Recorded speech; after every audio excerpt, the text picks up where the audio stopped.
sardin versi mama. Okey, kita ada 6 tin sardin. Masukkan dalam bekas. Asingkan ikannya untuk kita goreng. Okay, goreng ni jangan sampai clear sangat Just nice macam ni. Okay. Dan kita letak bawang merah, bawang putih, cili padi untuk kita blend. Bukan blend, sorry. Tumbuk kasar-kasar. Lepas tu kita tumis. Okay, naik bau.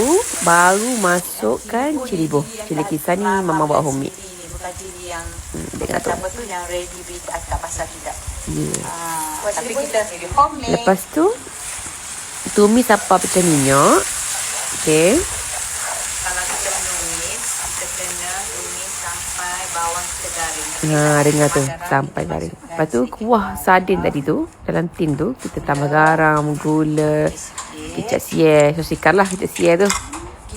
Kicap manis, sos tiram, sos cili, sos tomato. Ini main bedal saja. Okay, tapi pandang-pandang lah korang kena bajet. Masuk ke dalam bahan tumis tadi. Buah air sikit. Lepas tu meanwhile kita boleh potong lah bahan hiasan cili padi, bawang holland, bawang cili merah, cili cucuk. Dan kita masukkan lagi ikan yang kita goreng tadi. Ni baru separuh ikan, ada satu batch lagi kat tengah goreng juga.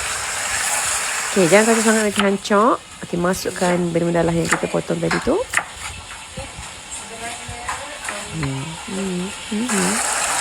Lepas tu siap guys. Kita meja lah kena rasa masing manis. Masak. Sama sekali. Sedapnya dah makan sardin dengan nasi putih dengan telur dadah. Itu pun dah boleh tambah 1 juta kali. Okay. So korang kena try sebab mudah dan senang. Mudah dan senang